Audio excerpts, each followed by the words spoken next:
శ్రీమాత్రే నమ. జయ గురు దత్తాత్రేయ నమ.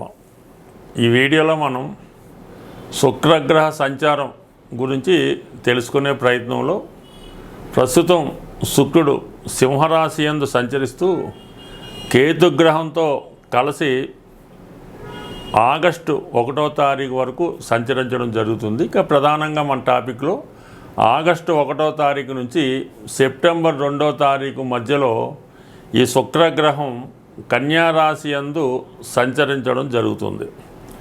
ఇప్పుడు ప్రధానంగా ఈ శుక్రగ్రహ స్థితిని బట్టి వారి వారి జన్మజాతకాల్లో శుక్రుడి యొక్క బలాన్ని బట్టి ముఖ్యంగా వారి యొక్క వివాహ జీవితం, ఆర్థిక పరిస్థితి, కొన్ని వృత్తులలో అంటే సినిమా, టీవీ, మీడియా రంగానికి సంబంధించిన వృత్తుల్లో కానీ, అలాగే ఖరీదైనటువంటి వాహనాలు, రెస్టారెంట్లు, అలాగే ఈ గోల్డ్ షాపులు, ఖరీదైనటువంటి వస్త్రాలు, బట్టలు, ఏదైనా ఎంటర్టైన్మెంట్ సంబంధించింది, విలాసవంతమైనటువంటి సంబంధించిన వాటి వ్యాపారం చేస్తున్న వారికి కూడా శుక్రగ్రహం వారి జాతకంలో తప్పనిసరిగా బలంగా ఉండాలి.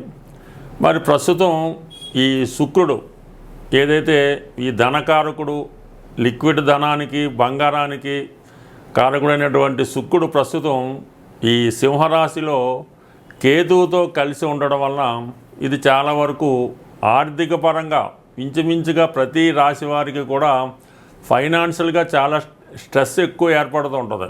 ఏది చేద్దామన్నా, ఏ ప్రయత్నం చేద్దామన్నా, ఏ పని చేద్దామన్నా ఫైనాన్స్గా చాలా ఇబ్బంది పడుతుంటారు. ఇది ప్రధానంగా స్త్రీల యొక్క ఆరోగ్యం మీద ఎక్కువ ప్రభావం చూపుతూ ఉంటుంది. అంటే మరి నాడీ శాస్త్ర ప్రకారం ఈ స్త్రీ గ్రహం మాట శుక్రుడు స్త్రీలని రిప్రజెంట్ చేస్తూ ఉంటాడు.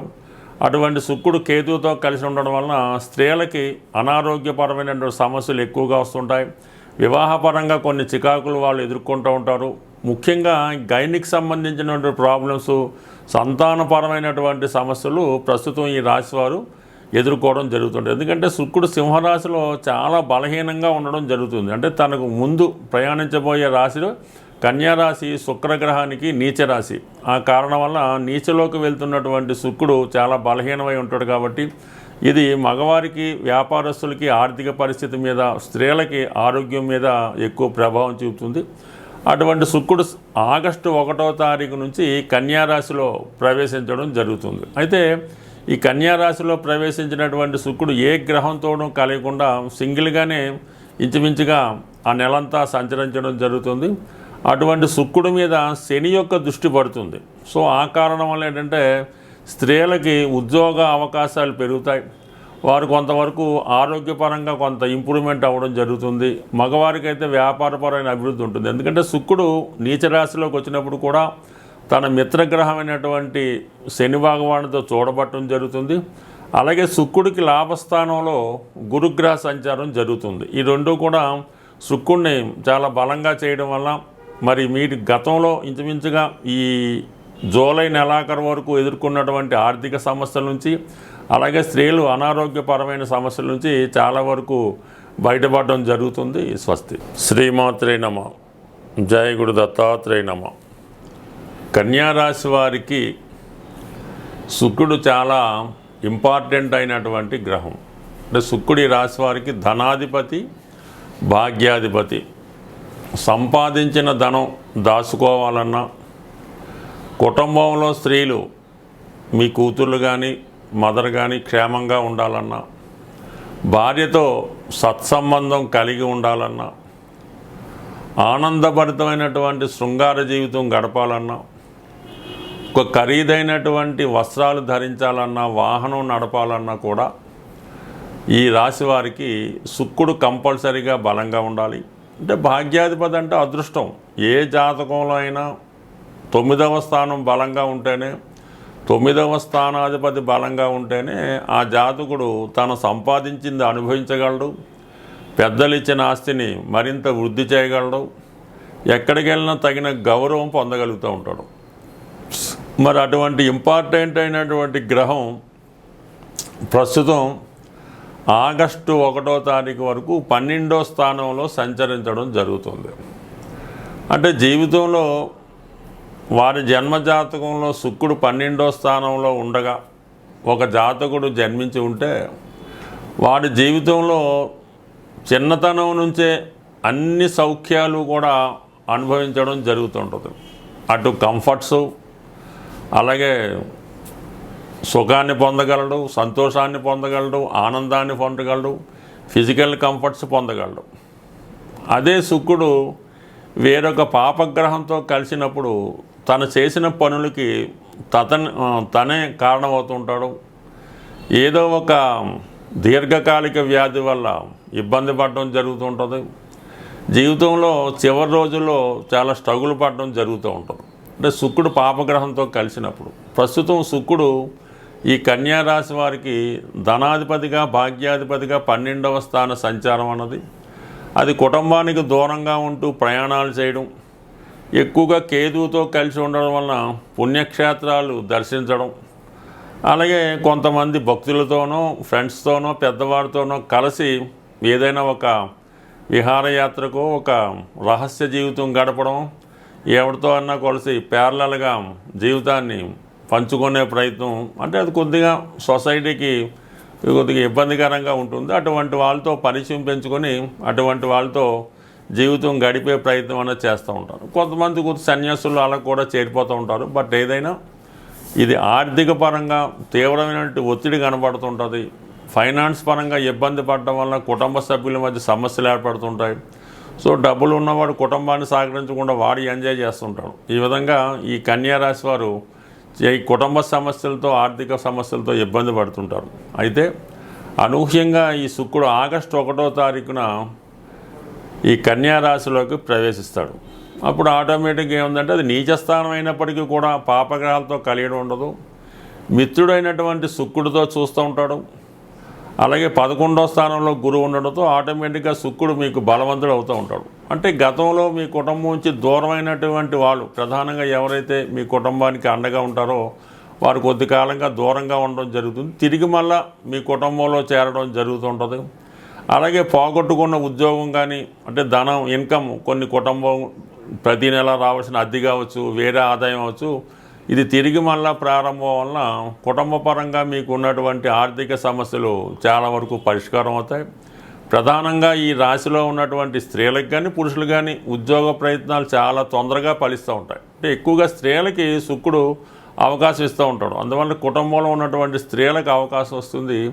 అయితే ఎక్కువగా ఈ కన్యా రాశి వారు చాలా వివిధ వృత్తుల్లో చాలా టాలెంట్ కలిగి ఉంటారు. అయితే ప్రస్తుతం ఈ సినిమా, టీవీ, మీడియా రంగంలో, సినిమా రంగంలో చిన్న చిన్న వృత్తుల్లో ఉన్న వాళ్ళకి ఈ శుక్రుడు ఎప్పుడైతే ఆగస్టు 1 కన్యలో ప్రవేశించాడు, ఇంచుమించుగా సెప్టెంబర్ 2 వరకు ఈ రాశిలో ఉన్నటువంటి చిరుద్యోగులకి, చిన్న చిన్న వ్యాపారస్తులకి, సినిమా రంగంలో ఉన్న వాళ్ళకి చాలా వరకు మంచి రోజులు వచ్చాయని చెప్పచ్చు. మంచి మంచి అవకాశాలు రావడంతో చాలా వరకు మీరు ఆనందంతో పాటు మీ కుటుంబం అంతా కూడా ఆనందంగా ఉండే అవకాశం ఉంటుంది. బట్ ఏదైనా శుక్రుడి రాశిలో బలహీనంగా ఉండడం వల్ల శుక్రగ్రహ సంబంధించిన పరిహారం చేసుకోవడం వల్ల మరింత లాభం పొందే అవకాశం ఉంటుంది. స్వస్తి. శ్రీమాత్రే నమః. పరిహారాలు మనం ప్రతి గ్రహానికి కూడా తగు విధమైనటువంటి పరిహారం అన్నది శాస్త్రంలో చెప్పబడడం జరిగింది. ఏదైనా ఒక రాశి వారికి అనుకూలమైనటువంటి గ్రహాలు అంటే కొందరికి మిత్రులు అవుతుంటారు, కొందరికి శత్రులు అవుతుంటారు. శత్రుగ్రహాలకి ఎప్పుడూ కూడా మనం ఈ డొనేషన్ ద్వారా, అంటే దానం ద్వారా దాన్ని రెక్టిఫై చేసుకోవచ్చు. ప్రధానంగా ఈ శుక్రుడు జాతకంలో బలహీనంగా ఉంటే చాలా ఇబ్బందులు పెడుతూ ఉంటాడు. స్త్రీల వల్ల, రోగాల వల్ల ఆర్థిక పరంగా ఇబ్బంది ఉంటుంది. శుక్రుడిని ప్రసన్నం చేసుకోవాలంటే ప్రధానంగా శుక్రవారం రోజు నియమంగా ఉండవలసి ఉంటుంది. అంటే చక్కగా తలస్నానం చేసి శుభ్రమైన వస్త్రాలు ధరించి ఆ రోజు ఏ విధంగా కూడా ధనాన్ని ఖర్చు పెట్టకూడదు. అంటే మన ఇంటి నుంచి ధనం బయటికి వెళ్ళకూడదు, బంగారాన్ని బయటికి పంపకూడదు. అలాగే స్త్రీలు ఎవరైనా ఉంటే వాళ్ళు పుట్టింటికి పంపడం కానీ, అత్తోరింటికి, అంటే మొత్తం మీద మన స్త్రీలు అంటే మన కుటుంబ సభ్యుల్ని ఇతరుల ఇళ్ళకి అది పంపించడం శుక్రవారం చేయకూడదు. అంటే అది పని మీద అవచ్చు, చుట్టాల నుంచి కావచ్చు. ఈ విధంగా ధనాన్ని బయటికి పంపకుండా జాగ్రత్త పడవలసి ఉంటుంది. శుక్రవారం రోజు అమ్మవారి ఆలయంలో, లక్ష్మీ అమ్మవారి ఆలయంలో తామర పువ్వులు అంటారంటే కలవ పువ్వులు అని కూడా అంటారు.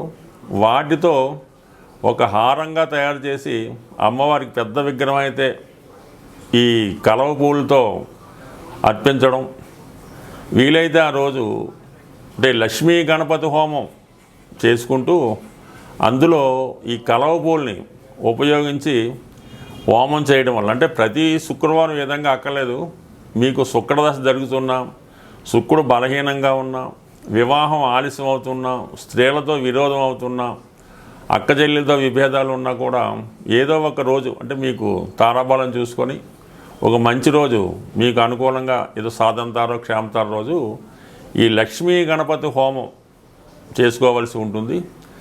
దొరికితే 108 తామర పూలు లేదా కలవ పూలు, లేని పక్షంలో తామర గింజలు, ఇప్పుడు అవి అన్ని పూజా స్టోర్లో తామర గింజలు దొరుకుతున్నాయి, 108 తామర గింజలు హోమంలో సమర్పించడం, ఇది చేయడం వల్ల అనుకూలత ఏర్పడుతుంది. అలాగే శుక్రవారం రోజు ఆంజనేయ స్వామి వారి ఆలయంలో 6 గులాబీ పూలు, చాలా ఫ్రెష్గా తాజాగా ఉన్నటువంటి 6 గులాబీ పూలు శుక్రవారం ఈవినింగ్ సంధ్యా సమయంలో హనుమాన్ ఆలయంలో సమర్పించి 6 ప్రదక్షిణలు చేసి ఏదైనా ఒక స్వీటు, జాంగిరి కానీ జిలాబీ కానీ అక్కడ ఉన్నటువంటి భక్తులకి పంచిపెట్టడం వల్ల శుక్రగ్రహ అనుగ్రహం కలుగుతుంది. ఇక ప్రధానంగా వెరీ సింపుల్ రెమెడీ ఏంటంటే, చిన్నపిల్లలు అంటే 8వ సంవత్సరం లోపు ఉన్న పిల్లలు, చిన్నపిల్లలు ఎవరైతే ఇంకా పూర్తిగా ఊహ రాకుండా ఉన్నటువంటి అమ్మాయిలు, ఆడపిల్లలకి మీ చుట్టుపక్కల పిల్లలన్నా మీ కుటుంబ సభ్యుల్లో పిల్లలైనా వాళ్ళకి ఈ శుక్రవారం రోజు వీలైతే వారంతో నిమిత్తం లేదు, వాళ్ళకి ఇష్టమైనటువంటి స్వీట్స్ వాళ్ళకి పంచిపెట్టడం వల్ల కంప్లీట్గా మీకు మంచి శుక్రగ్రహం పెరుగుతుంది. అలాగే ఏదన్నా పెళ్ళిళ్ళు జరుగుతున్నప్పుడు, అమ్మాయిలకు కానీ అబ్బాయిలు కానీ పెళ్ళి జరుగుతున్నప్పుడు ఆ పెళ్ళిలో ఈ పెరుగు ఒక 5 లీటర్లో 6 లీటర్లో పెరుగు డొనేట్ చేయడం వల్ల కానీ, లేదంటే ఏదన్నా బీదవారు ఎవరన్నా ఉంటే వాళ్ళు పెళ్ళి జరుగుతున్నప్పుడు ఆ అమ్మాయికి ఒక పట్టు చీర, ఈ మాంగళ్యం, ఇటువంటి సౌభాగ్య వస్తువులు, ఈ పెళ్ళికి ఉపయోగించే వస్తువులు డొనేట్ చేయడం వల్ల మీకు ఇటువంటి శుక్రుడి యొక్క దోష పరిహారం అవుతుంది. అందువలన ఏంటంటే ఈ శుక్ర పరిహారం చాలా ఈజీ, ఏం వేరేది వెరీ సింపుల్. మీ కుటుంబంలో స్త్రీలకు ఇబ్బంది రాకుండా, వాళ్ళకి ఎటువంటి బాధ కలగకుండా, వాళ్ళ కంటి నుంచి నీరు రాకుండా, వాళ్ళని గౌరవప్రదంగా చూడటం వల్ల ఆటోమేటిక్గా మీ శుక్రుడు జనరేట్ అవటం జరుగుతుంది. అలాగే మీరు కూడా ఎల్లప్పుడూ కూడా చాలా వరకు ప్రతిరోజు కూడా శుభ్రమైనటువంటి అంటే మంచి వస్త్రాలు ధరించడం, నీట్గా ఉండడం, స్త్రీలను గౌరవించడం, కుటుంబాన్ని గృహాన్ని శుభ్రంగా ఉంచుకోవడం. అలాగే చెప్పులు కూడా మరీ పాత పడిపోయినట్టు వాడకూడదు, ఏదో 3 నెలలకు 6 నెలలకు చెప్పులు కూడా మారుస్తూ ఉండాలి. ఇవన్నీ చేయడం వల్ల ఆటోమేటిక్గా మీకు లక్ష్మి ఆటోమేటిక్గా వరించి ఎప్పుడూ శుభంగా ఉండే అవకాశం ఉంటుంది. స్వస్తి.